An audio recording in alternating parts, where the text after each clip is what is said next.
part na sasayaw tayo. May ganun talaga.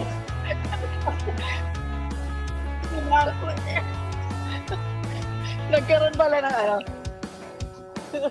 Parang Milo. Woohoo! Good evening, everyone! Oh my God, after a few weeks of hiatus, nandito na naman After po 1 month, legit. Di ba? I am so happy to be spending my Friday sa ating crew, sa champion crew. And I also just want to acknowledge a new face sa ating podcast. And I'm very happy to see this person join. So, i-acknowledge naman natin yung pinaka-poging member ng Virtual Champions PH.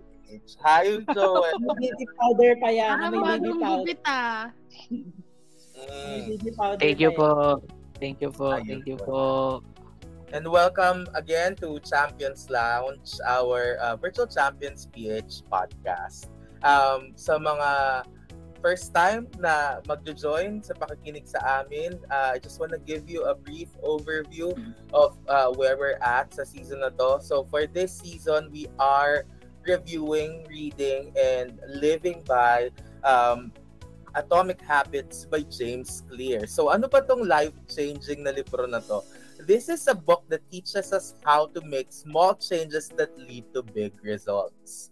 And for this episode, babalik tayo sa ruleta at ibibigay natin ang kapangyarihan ng hosting at facilitating sa nagsimula ng podcast na ito, nagsimula ng discussion. So, bigyan natin ng malaking round of applause si Earl. Welcome back to hosting! Laki. Ang laki. Ganun. Tsaka Hello! bilog. Yan. So, after 1 month, natuloy po ulit tayo, mga kababayan. Kasi inanon natin eh. Kailangan nang ibalik ang momentum. Ayan, nag-share na. So, ang topics po natin for today ay chapters 12 and 13. So, I have very minimal slides, but I want to hear more yung mga insights niya about yung reading. So, magbigay din ako ng konting summary just to refresh your minds kasi medyo matagal na yung last natin na session, no?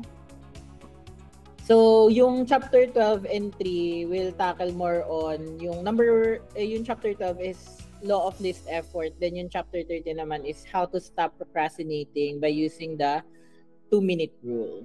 Okay? Yan. So, let's go to nasa maling tab pala ako. Yan. So, if you remember dun sa chapter 12, yung sa law of least effort, na associate pa ni James Clear yung human behaviors sa mismo. Wait lang, may nag-doorbell. Sorry. Ding dong. May Shopee. Antaray naman natin. May Shopee sa UK. Ito na. Sorry. Grab food Taray ng po. commercial. Wala naman kaming in-order, pero may dumating. So, yung yun nga, yung mismong continental shapes, it affected yung spread ng agriculture, it affected yung human behavior, tsaka yung yung third law of behavior change na yung motivation talaga ng tao is to be lazy. Na ang tao internally tamad. No? Walang tao na kung kaya naman niyang mag-elevator, 'di ba? Kung kaya niya mag-elevator to the 24th floor, hindi natural tendency yung what if mag-stairs ako for today for extra challenge lang. Hindi siya natural behavior. Kailangan Bored ako, gusto siya. ko mapagod today. Bihira yung mga taong bored. Okay. So, siguro dito muna tayo mag-start sa yung impact ng continental shapes. If ano yung mga insights niyo dun. Mag-stop muna ulit ako mag-present para mas kayo yung ma-highlight. Sino gusto mauna? I can. It's very interesting to hear na yung mga tao talaga would really take the path of least resistance. And what I got from the continental shift. Medyo oversimplify na natin ng konti. Pero it's more often than not hindi willpower ng tao, but the environment and also yung circumstances na nagpe-play out sa kung magta-thrive ba tayo or hindi. Yes. So, yun yung biggest takeaway ko na now that you know that your environment plays such a huge factor in shaping the way that you live, what are the elements of these environmental factors that you can control? So, ayun yung actually nasa notes ko na action item mo, sarili mo. Identify those. Oo. Kasi hindi naman natin Salamat, Kuya B. Si Kuya B nga pala, guys. Kuya B. Hindi kasi tingnan mo, perfect example, hindi tayo sa Pilipinas. Ito yung kind ng environment na meron tayo. Ano ba ang kaya mong kontrolin sa paligid mo para ma-maximize mo yung success mo or to get closer to where you want to be, diba? It could be there are different solutions. It could be migrating. Diba? It could be migrating to an environment that fosters your growth. Tama. And or it could be changing simple things. Oo, designing your environment kahit sa very simple ways lang. Actually, yung book, di ba, parang ang ginamit niya talaga example is yung agriculture. Kasi, parang, ang naaalala ko talaga dito nung binasa ko siya is yung quote, hindi ko na maalala kung saan ko ito nabasa, yung environment is the invisible hand that shapes your character. Parang something like that, to that extent. Which is very true kasi kapag depende talaga kung nasan ka, dun magbabase yung habits mo, dun siya mag-form. Kung kunyari nung pag nasa Pilipinas, diba, mayroong mga areas na parang andali mag-workout kasi very conducive yung place. Pero imagine mo kung nasa depressed area ka, paano ka magjo-jogging dun? Yung parang feeling mo magigripuhan ka, 'di ba, sa gilid. Gripo agad. Diba? Pero kapag kunwari, yung mga nasa university nakatira ka sa university, yung merong mga open grounds talaga or malapit sa mga may open grounds, mas madali mag-jog. Tsaka, naalala ko rin, meron kaming pinanood na series sa Netflix, yung Blue Zones. Ayun, yun din sabihin ko kasi pinanood ko din yung Blue Zones. Oo. Na kapag tiningnan mo talaga yung age, yung mga centennials, there's something in common the way they perceive yung life, tsaka kung paano sila nabuhay, tsaka yung environment din talaga. Environment, oo. Yung Blue Zones kasi, yun yung pinag-aralan niya lahat ng mga tao na talagang tumatagal ang buhay. Tapos tinignan lahat lifestyle, environment. So, ang laki talagang factor ng environment na yung may community na mahilig sila sa mais or sa beans, yun yung nila, yung diet nila, or mahilig sila magsayaw, mahilig din silang maglakad or uminom ng wine. So may mga certain environmental talaga na factors na nag-contribute doon sa pagtagal ng buhay nila. And ang ganda nung sinabi mo na environment is invisible siya. Kasi lagi nating sinasabi na hindi ako yung captain of my own ship, ako yung magkocontrol ng destiny ko. Pero hindi mo alam yung environment mo, invisible siya, hindi siya direct. Indirect siya, pero ang laki ng impact niya. So, ibig sabihin, you really have to be mindful dun sa environment mo. Like, just recently, pinag-usapan namin, na-mention ko naman na before na we were talking about the possibility of migrating to another country. One, because we want to elevate the quality of life. Kasi iba talaga yung quality of life sa ibang bansa. And I think Earl can attest to that. Totoo. Iba yung level of consciousness ng society sa ibang bansa. Like, ang iniisip nila kailangan... Iba yung mga problems. Totoo talaga yung first world problems. Like, ang mga pinaglalaban nila, kailangan magkaroon sila ng leave for their pets. Pero true. So, I second the motion. Iba. Kaya, gusto rin namin ma-experience ng mga bata na yung ganong level of society, yung civilization mas ma-advance kaysa sa atin. Isang example naman sa Philippine context. Kunwari, mga Pinoy, mahilig sa chismis. Mahilig sa chismis. So ako, aware na ako sa mga ganun. Pag nakikita ko na nagkukumpul-kumpulan yung mga kamag-anak ko, hindi na ako sumasani sa ganun kasi ayokong mahawa. So it takes a bit of courage and yung resistance. You have to take the path least taken, di ba? Parang less taken na talagang hindi ka mahirap hindi makiayon sa wave, sa alon to defy, di ba? Pero kailangan mo kasi it contributes to your life, to your character, to your habits. So kailangan talaga gawan mo ng paraan.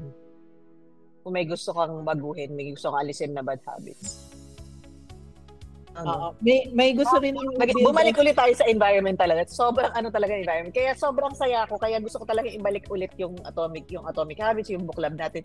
Kasi di ba, nakikita nyo, we're doing something magical is happening in this circle. True. Nag-fasting na nga ako. At ang sobrang bilis. True. Ang lakas ng influence natin sa isa't isa. Sana bukas payat na ako. Totoo. Ba't nga tayo nagduduolingo na eh. True. So, maganda yung effect natin sa isa't isa. And I want to really take advantage of that para ma-improve ko yung sarili ko. For my benefit. And I want more people to be in this circle para baka sakali, lalo na pag-sponge yung tao, baka mas mabilis pa yung tayo nga, medyo may pa eh. Wait, competitive lang tayo. Yun lang yung masasabi ko. Competitive talaga kasi tayo. So, ayun. Idalhin pa natin ito sa next level. Susunod na ito. Millionaires Roundtable. Ganon. May gusto lang rin ako i-build dun sa sinabi mo kanina. Kasi naalala ko, pag sa Pilipinas, di ba sa atin, overly, anong tawag dito? Romanticized yung burnout. Alam niyo yan, yung kapag ikaw yung hindi natutulog, ikaw yung maraming OT, ikaw yung bayani ng work. Parang gano'n. Hero ka. Hero ka kapag burnt out candle ka, parang, oh my God, sobrang galing naman niya, sobrang sipag niya. Dito hindi, they frown upon it kapag mas pinaprioritize mo yung work mo over your life. Parang gano'n. So, dito mas common yung mga tao, lumalabas sila to socialize. Normal dito yung may family day talaga.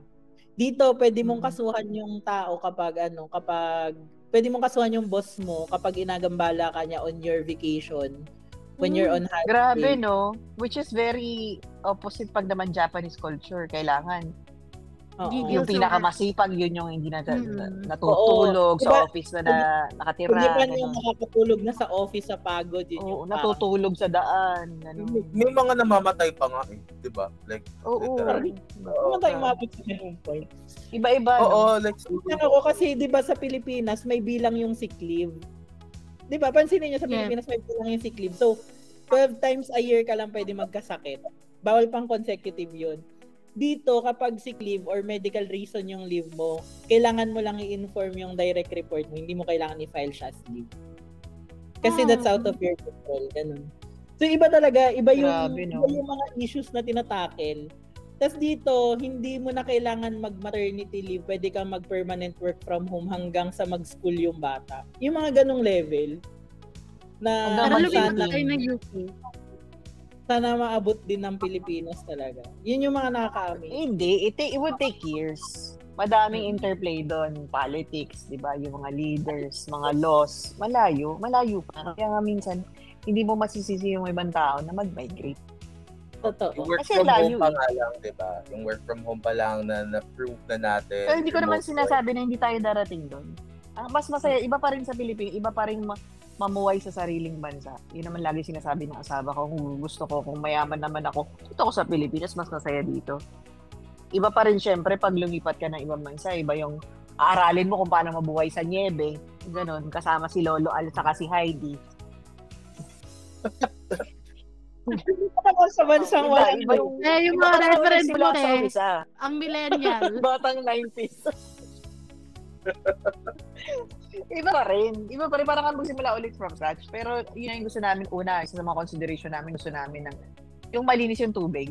Kasi dito sa tinitira namin, hindi namin sure eh. Minsan talagang yung mga may fatal na sick na talagang galing yun sa tubig kasi yung mga deposits, sa mga organs mo. So, yun yung sa mga consideration namin. Pangalawa, quality na education. Ganun. Saka yung mismong community. Yun ang mahirap, yung community. So, only if yung bansa na yun is mataas na talaga yung level of consciousness. Mahirap i-assess kung okay yung community. Diba? Totoo. How about you, Ate Pepper and Joel? Meron ba kayong May naalala ako dito sa conversation na to. May nabasa, I don't know if nabasa ko siya, napanood or something. Basta, the study is, yung mga unggoy, may habit na binuo. So, ang habit is, may hagdan, dun sa hagdan, sa ibabaw may saging. So, naturally, since unggoy sila, gusto nila kukunin nila yon. But, every time may aakyat, babasain. Mababasa silang lahat. So, ginawa nila yun for a long time na naging habit na siya ng buong community ng mga unggoy. So, ginawa nila, nag-alis sila ng isang unggoy at nagdagdag sila ng bagong unggoy na hindi alam yung pagkakukuha ng saging, mababasa sila. So, yung bagong unggoy, ang ginawa niya, try na niyang kunin yung saging kasi hindi niya nga alam bago Kaso, paakyat pa lang siya dahil alam ng mga other unggoys na pag umakyat doon at kinuha yung saging, mababasa sila. Paakyat pa lang siya, binugbog na siya ng mga other unggoys. Kasi naman nabully yung unggoy. Grabe naman yung community na yun. Huwag kayo magmamigrate sa community na yun. Yun ang siguro. Iwasan ako. Pero ang gagawin natin dun is, huwag kang maging unggoy. Hindi naman. Huwag kang mahilig sa saging. Ang takeaway ko doon, yung habit na kina-create sa isang community, especially if it was driven by a big force of nature or a big force of whatever force or desire, ayan, mapapalitan yung habit na na-form mo sa sarili mo. Alam mo na gusto mo kumain ng saging, pero dahil mabubugbog ka, hindi mo na lang kakainin yung saging. Magpapakagutom ka na lang. Parang gano'n. Babalik tayo sa Japan, di ba? Yung sabi nga ng Japan na it takes a village to raise a child. Yes. Talaga siya. Pero I think there, kasi sinasabi nyo mag-migrate sa ibang bansa, which is, I totally agree, ang ganda ng sa ibang bansa. Kaso ang hirap din malayo dun sa responsibilities na meron ka within the country, di ba? So it really is a choice that you have to make on who are the people you're going to spend with para ma-improve ka ba sa sarili mo, you retain yourself as whatever, ganyan. So, choice talaga na you have to make on how you want to move your life for the future. Ayun lang. Thank you, Ate Pepper. Char, may pagpalakpak. How about you, Joel? Kamusta naman yung gupit? Ano yung Hello habit po. mo? Okay naman po. So, habang nagpapagupit kanina, binabasa ko sa phone yung chapter 12 at 13. Yun. For chapter 12, well, binasa ko muna yung summary kasi doon ako lagi nag-uumpisa para pag binasa ko yung long, may idea ko kung ano pinag-uusapan. And based from it, since may mga conditions kami ni Ate Eloy that I have to improve on myself, nakatulong sa akin yung chapter 12 to really get on ang bilis. exercise, Ang bilis pagbabasa. Hindi kasi parang nga naging highlight ng sa akin ng chapter is first in-explain nila yung natural habit ng tao, which is to do kung ano yung mas madali. So yung spread ng agriculture from east to west is just an explanation na mas madali kung yung pagtatanim mo ay under the same conditions rather than from north to south, which is pwede lumamig, iinit. So yung practice mo kahit gaano kagaling hindi applicable. So yung nakarelate ka dun as agriculture, yung background. So yun din naman yung tinuturo sa agriculture. And ang na-pick up ko lang doon is that I have to accept first yung reality na I have the tendency to be lazy. Tapos which is human nature. Hindi siya Tapos as the chapter progress, na-realize ko na may ways pala to use it into my advantage, which is yun nga, yung less friction, optimize mo yung working conditions mo do sa mga habits na gusto mong i-build. Hindi naman kailangan agad-agad na parang gagawin mo lahat. Pwedeng gagawa ka ng maliliit na bagay para mas madali sa'yo gawin yung mga gusto mo i-build. Hindi naman agad nagbubuhat ka ng 100 kilograms. Pwedeng nag-isang push-up lang ako today, less than a minute ko siya ginawa. The goal is mas-set ko yung mas standardize so na everyday ko siyang ginagawa na hindi siya pain. Tapos saka na lang ako mag-optimize o magdadagdag or kung ano naman. Pero yun yung binibuild ko yung habit. Then, dun sa last part siguro is para lang i-grow yung part na yun. So, kailangan ko siyang i-apply pati doon sa buong buhay ko. Sa bad habits. Well, hindi na naman ako nag-smoke. So, happy ako dun. And I did it on my own. Last year na walang atomic habits pa. Wala. Pero yun lang yung isang success ko ate about a bad habit na natigilan ko. Na-break mo. Na-break ko siya. Pero it's a very hard process kasi pandemic pa lang nag-try na ako mag-quit. But I failed after half a year. So, first time ko siguro this year. Ano yung nag-trigger para bumalik ka?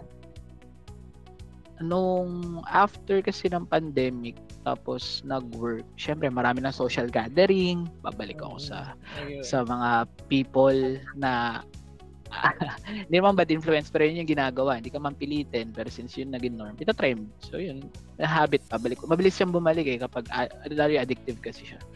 So anyway, from exercise, mga good things, siguro try ko din yung mga bad habits like eto siguro, yung bad habits which is tutulog ako siguro kung walang work, lumipat ako sa labas. So yung more friction. Or itapon mo yung kama mo, ganun.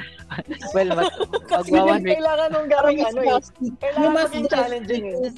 Tayo mo yung kama. Nakatayo yung kama. Para or pag ibahin mo na orientation, kailangan mabigat yung effort.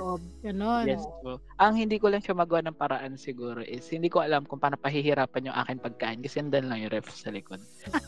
Hindi ko. Ikandado mo yung ref nyo.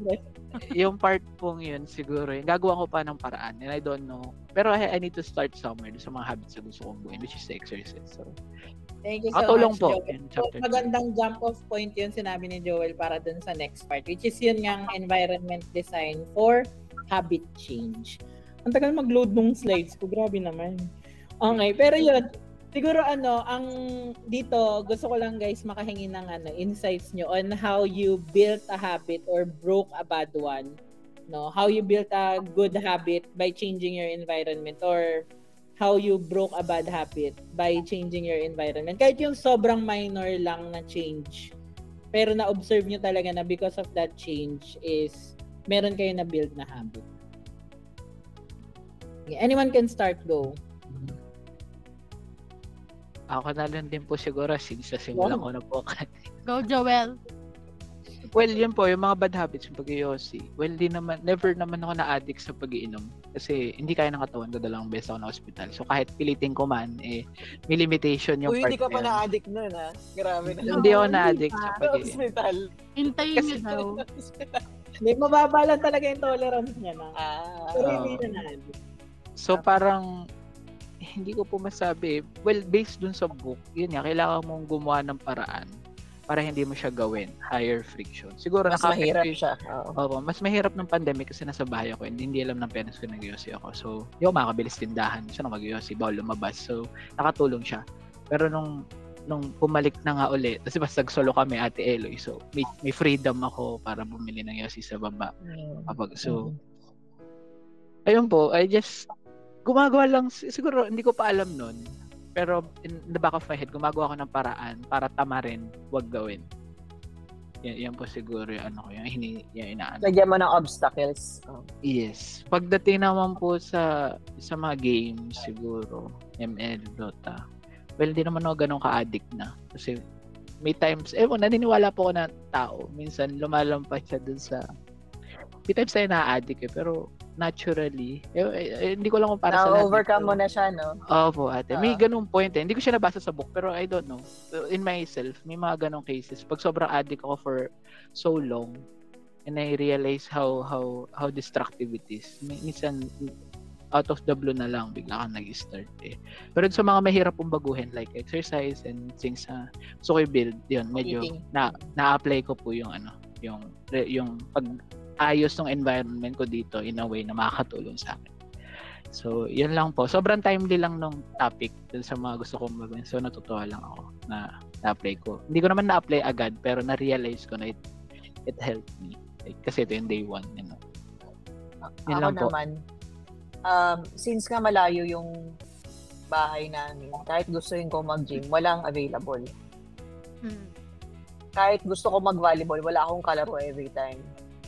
So, ang ginawa akong pag-prime ng environment, may ping-pong table kami, may badminton net kami, lahat andun na, may barbell, may kettlebell. So, kung wala akong makitang gym, actually, pinag-uusapan na, pwede ba tayo magawa ng home gym? Ilak na lang natin para sa mga bata. Ang saya nun. Kasi yung mga pinsan ko, pumupunta doon, tapos ginagamit nila yung barbell ko. Sabi ko, gusto nyo mag-ano na ako ng gym, 50 pesos a day. Uy, karagdagang business yan, te. Go mo na yan. So, yan yung pagpa-prime ng environment. Pangalawa, nung sinabi ko na magka-fasting ako or magka-cut down ako ng carbs, magda-diet ako, sinabi ko sa mga kasama ko sa bahay para alam nila. Saka ano din yun integrity sa akin na, uy, ito yun, in-announce ko ha. Syempre, nakakawala naman na respect. Sinabi mong gano'n, tapos hindi mo gagawin. Syempre, may ano rin naman ako, may word of honor din naman ako. Kaya nga din sinabi ko kay Earl na sabi ko, Earl, stop na ako ng Yossi. Kahit no matter how depressing the situation is, so or stress ako, it's not gonna be a reason para bumalik ako dun. Kasi iba yung declaration, di ba? Kaya nga natin dineclare yung vision board natin. Iba yung power of telling it to the universe na ito, this is what I want to happen. The universe will answer, and the people around you, if they know that that's your goal, subconsciously tutulungan ka din nila. Hindi man intentionally, pero mangyayari siya. So that's the power of the universe conspires, di ba? Oo, ate. Ako naman, aking this year ay all about building my financial wealth, so saving. For some reason last year lagi akong may reason not to save. Laging may unforeseen expense, lagi kong nadidip yung savings ko. Minsan, ang bad habit ko pa pag emotional ako, which is 75% of the time. Kumakain ako. Kumakain. Akala ko siya. 90%. Kumakain ako. So, lagi sinasabi ko, hindi deserve ko to. Malungkot ako bibili ako ng isang buong lasagna sa Greenwich, ako lang kakain. Ganon. Like hindi yung pang solo, yung pang family of 5. Sabi ko, akala ko nakakabili ba ng kalahati na lasagna? yung family top. Pero family pala. Vinci lang family. Ako yun. I'm eating for 5. Pero this year, mas naging intentional ako sa saving. Tapos alam ko sobrang basic na nito siguro para sa mga financial savvy. Pero yung hindi pa dumadating yung sahod, nakalagay na sa expense list ko yung saving. Number 1 siya. Tama, correct. Tapos nagbukas ako ng pangalawa kong account. Doon ko nilalagay. So parang pakiramdam ko nagbabayad lang ako ng bills. Tapos malapit ka na mag-fasting. Malapit na yan. Dine-claim na natin yan. Makakasave ka na ng 1 meal a day. 1 meal a day din yun. Magkano rin yun? Isang tub ng lasagna din yun. Tignan natin. Pero I'm just happy na napakaliit lang, di ba? Na parang treat it as an expense. Bayaran mo na agad. Kasi kung nababayaran ko naman lahat ng bills ko nang hindi sumasama yung loob ko, pakiramdam ko normal na part siya ng system ko, bakit hindi ko i-treat si saving as an expense na parang nagbayad lang ako ng bill sa kabila kong account? Ang nakakatuwa kasi yung savings ko ay protected at on track this April. So sana magtuloy-tuloy this year kasi maraming plans, pero for me yung small change na yon, and even yung priming my digital environment basically kasi nag-set up ako ng digital account, inayos ko yung app ko, may expense list ako. Mga maliliit na bagay lang kung tutuusin. Pero it got me closer to my financial goals. And coming from nung 2022, hinahire pala ako ni ate. Nung ini-interview niya ako, tinatanong niya kung bakit kailangan ko ng extra ng pera kasi gusto ko magbayad ng credit card bills. So now, debt free. Na-zero out ko na lahat ng credit cards ko. Kung ano man yung bill ko ngayon, bill ko lang yun last month. So, nakakatawa. It's, I'm getting there through my environment and as well as the little things that I do to prime it. Which I think to end this, my question na nakuha ko dun sa book na parang gusto kong gawing mantra is, how can we design a world where it's easy In a world where... what? In a world where... Ate, galing sa libro yun hindi galing sa akin. So, ayun. Oo, so parang... how can we design a world where... a world where it's easy to do what's right. Diba? What's aligned with our goals. Yun yung question na nilib sa atin ng chapter na to. Thank you so much, Kuya V. How about you, Jana and Jennifer? Jana and Jennifer. J and J. Gusto ko yung tanong ni Vinci na last question. So, to be honest, hindi ko nabasa yung book, yung chapter. Pero naisip ko kasi na yung environment natin, ang changing it is so difficult. Diba? Nasanay tayo dun yun yung comfort zone natin Pero, how do we do it for ourselves? Kung ano yung reason mo to change the habit, parang gaano ba kalalim mo naintindihan yung change na gagawin mo? Diba? Tapos, yung pinag-uusapan natin ngayon kung ano yung mga changes na ginawa natin before, no? Yung sa, sa finances, no, Vinci, nakarelate ako doon kasi naalala ko dati, rampant akong bumili ng damit na after 1 year, sabi ko, hindi ko naman nagamit lahat. Sana all. Diba? Or, nagamit ko man siya, parang sa loob-loob ko, pag kinompute ko siya, mayroon sana ako nabiling iba na gusto kong mabili. Tipping point ko dati, nagbabasa din kasi ako sa pang-book, yung tipping point. Tipping point ko dati, yung, dahil nga anong bibili ko? Food, sapatos, damit. Umabot sa point na nagbibilang ako ng barya kung aabot ba yung ibabayad ko sa taxi. At barya yung binibilang ko. Hindi yung 20 man lang barya talaga.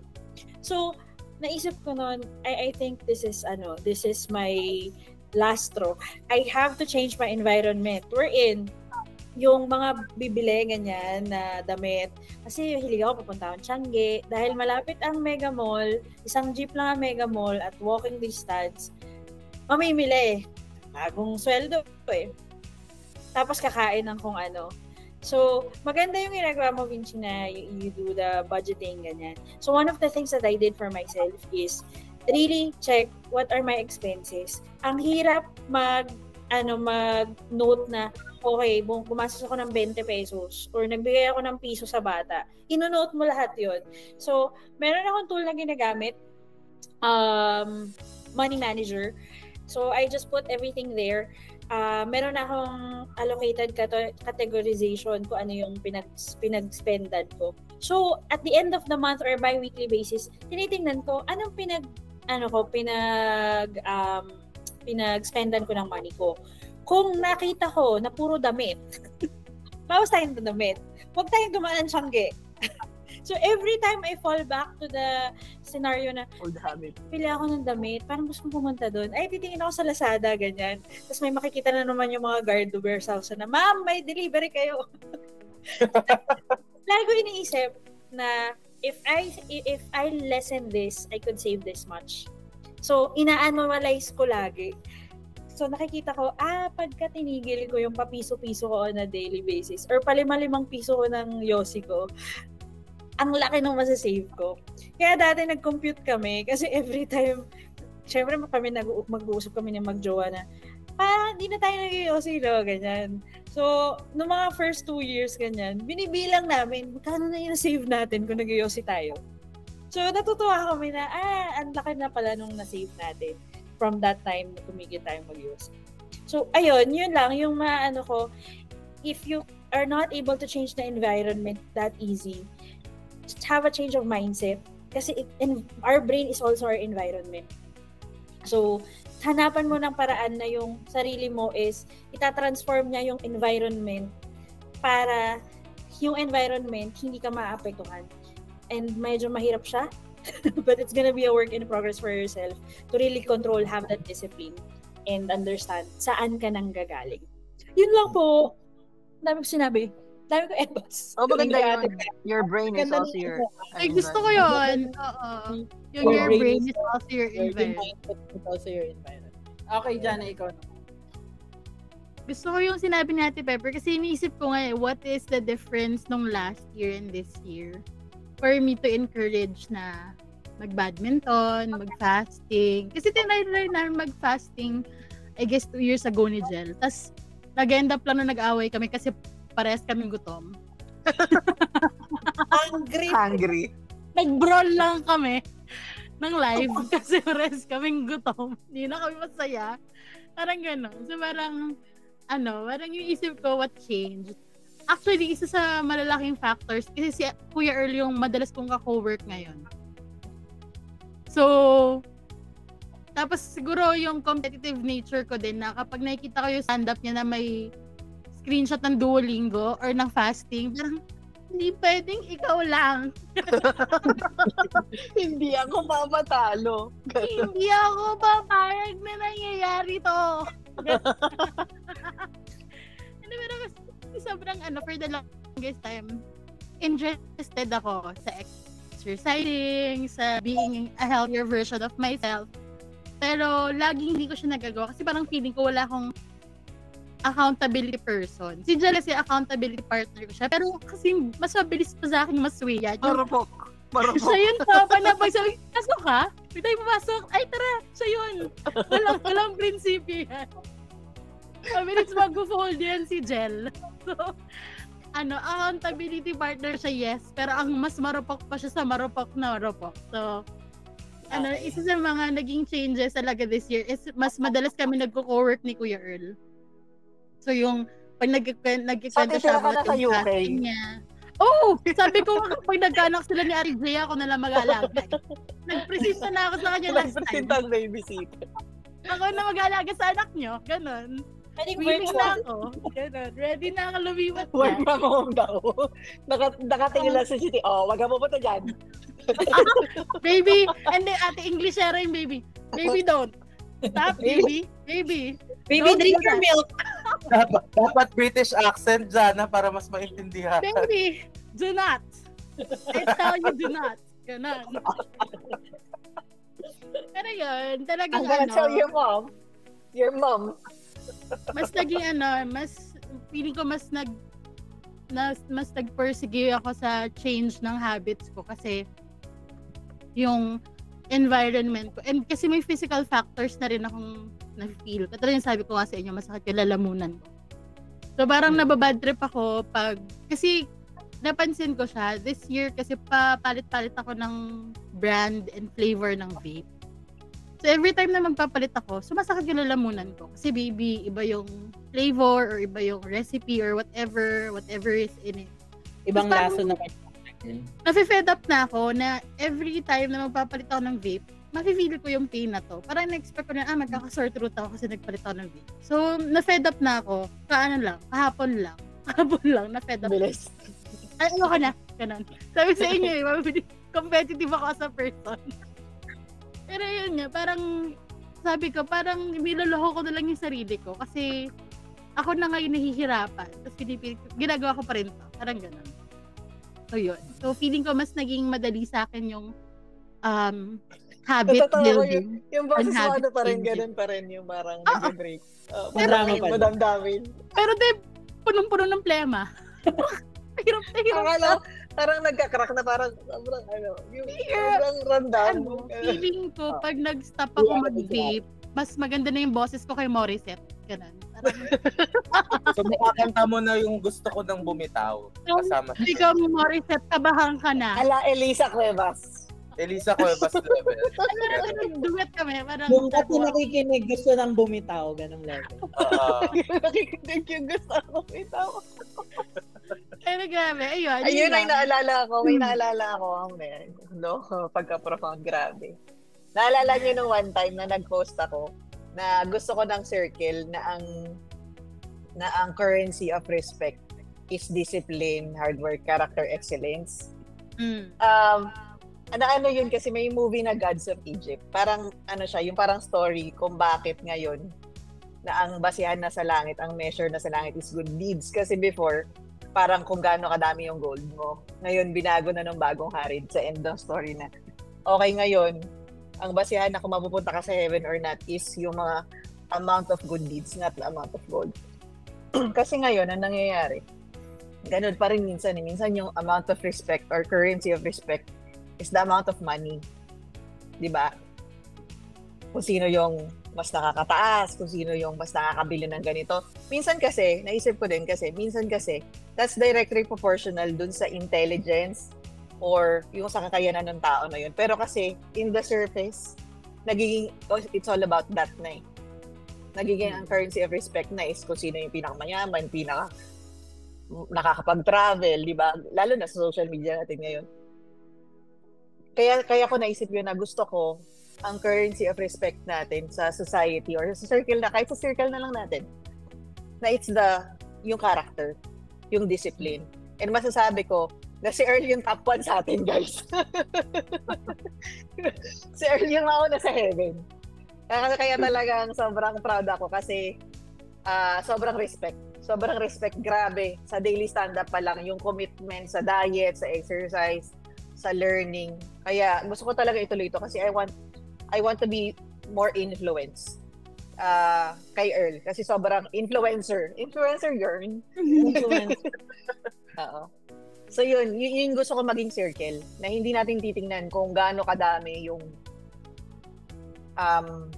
pera ng tao, 'di ba, sa bangko nila, kundi kung anong klaseng tao talaga sila. So yun yung gusto kong kaya nga hindi ko alam kung shinare ko din yung about intelligence na makikita mo daw yung intelligence kung sino yung pinaka-kalmado. Kasi pag yan nagyayaw-yaw na sumisigaw, it's stupid. Bakit? Kasi wala pa siya dun sa level of self-awareness or awareness na naintindihan niya yung mga bagay-bagay. Totoo. Kaya nga sabi ko nga, kaya nga tinatanong ko, akala ko ba matatalino tayo?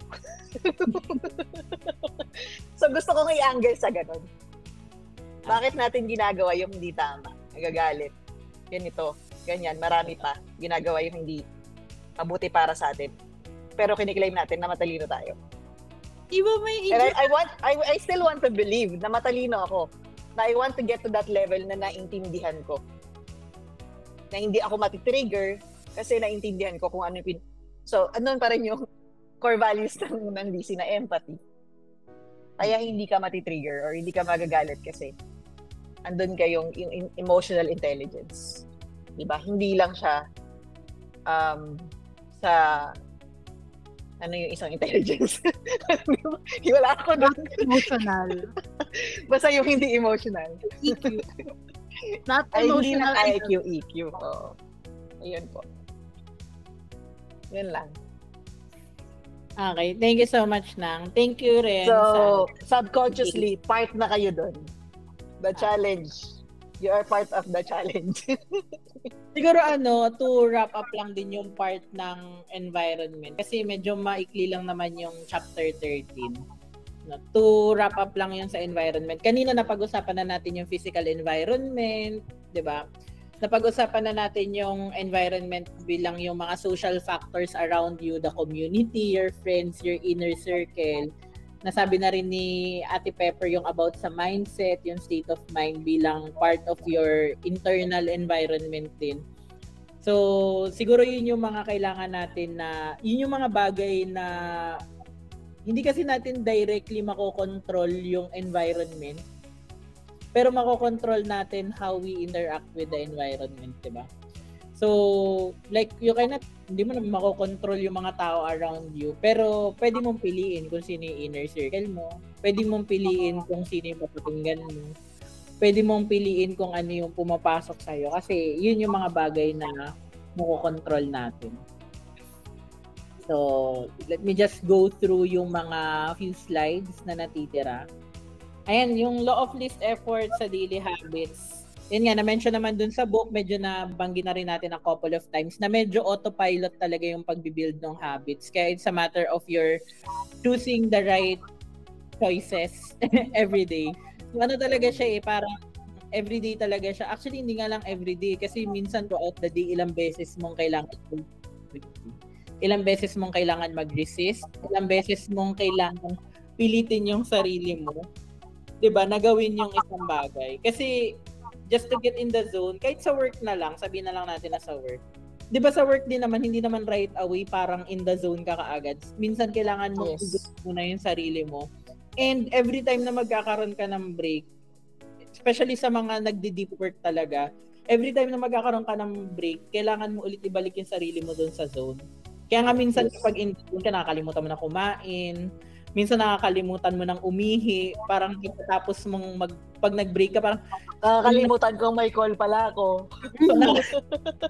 Ano na may iba ka palang gagawin. So, yun talaga yung mga medyo nagiging kasi siyang automatic, nagiging autopilot talaga tayo. Kaya yung consciousness din, yung level of consciousness para piliin kung ano yung mga dapat gawin.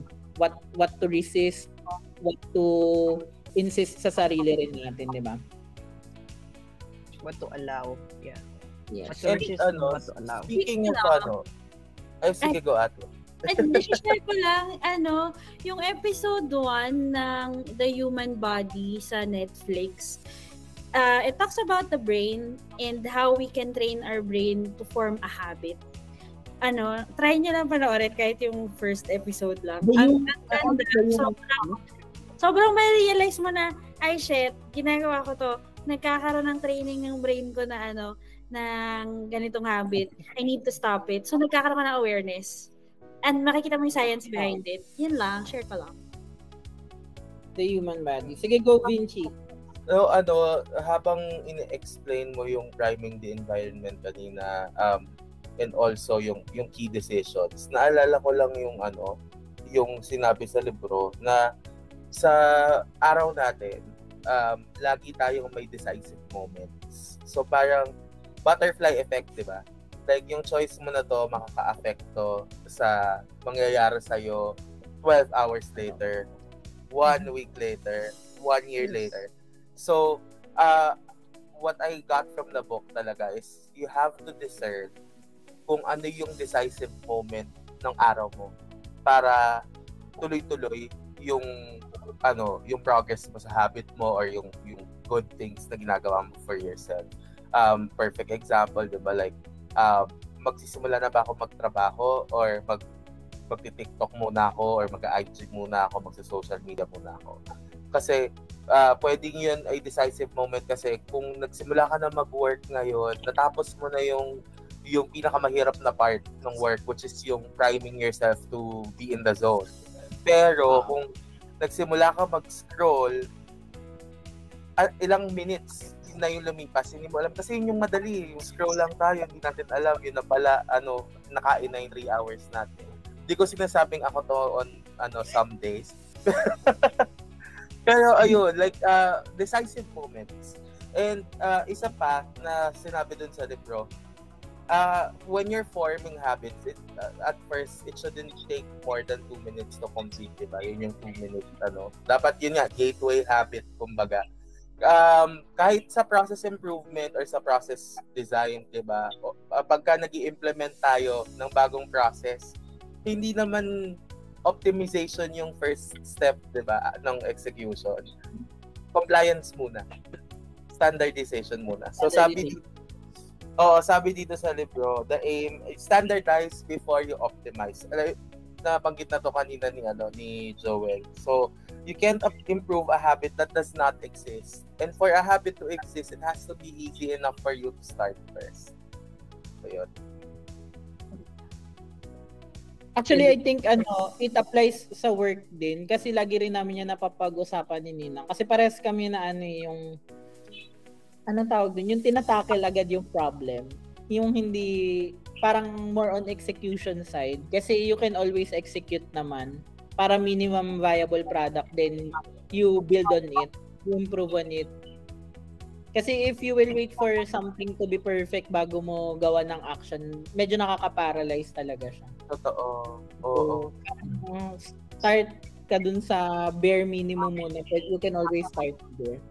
So maganda rin yung sabi mo, Vinci, na yung yung shaping nga, yung habit shaping na sinabi rin dun sa chapter 13, di ba?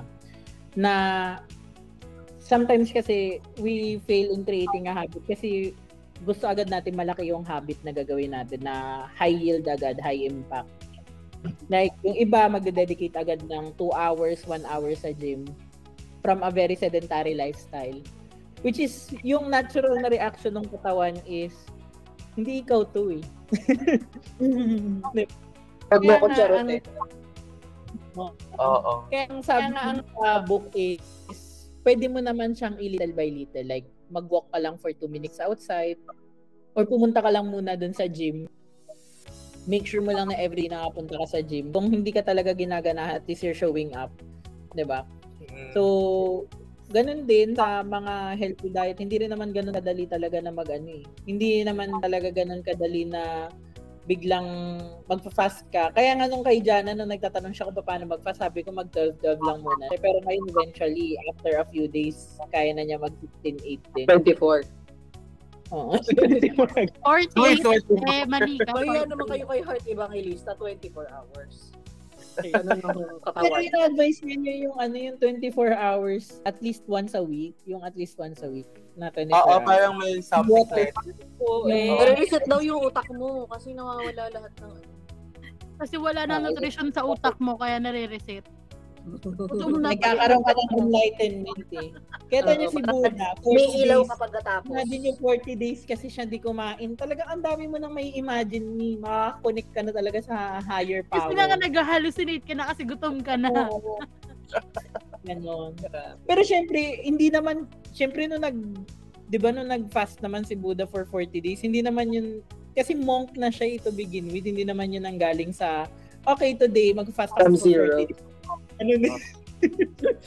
So, alam na niya talaga. It's a lifetime of preparation. So, parang ganun lang din naman yung lahat ng habit natin. It will always start small yan. So, yun. Tsaka yun nga, yung success talaga ng habit forming is about showing up. Diba? Nalala ko may one time, parang may message si Ninang sa team, parang sa town hall yun eh. Yung sabi niya na yung choosing, yung saying yes to the parang vote, yung everything na ginagawa mo is a vote to the person you want to become. So everyday dapat yun yung vote mo, everyday yun dapat yung choice na ginagawa mo. So that's something din na kailangan natin talaga i-practice, i-master yung pag-show up even dun sa toughest times, di ba? Yeah. I think if anything, yun pa nga yung dapat nag-show up ka. Kasi decisive moment siya. Diba? Mm-hmm. Yes, the decisive moments. Mm-hmm.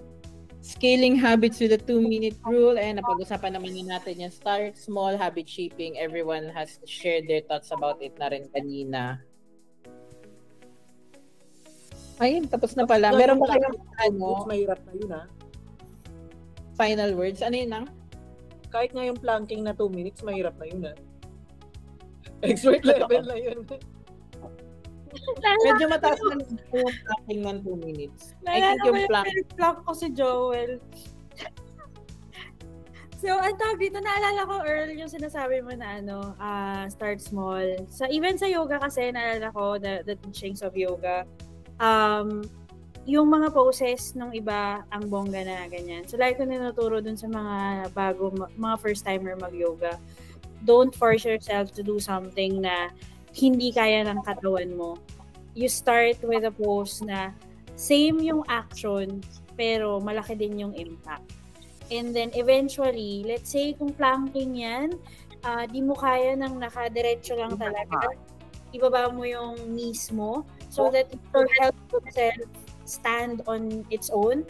And then, eventually, pag malakas na yung core mo, taas mo na yung knees mo. So, ganun din siya sa habit, no? Parang, you start with the small things. Start small, tapos do it every day, consistency. Change the mindset of the environment and everything. And then, ayun, success, magiging habit. Go, Vinci! Thank you so much. Thank you so much, Thank you everyone. po. Thank you, everyone. Thank you, guys! Wow. Bye.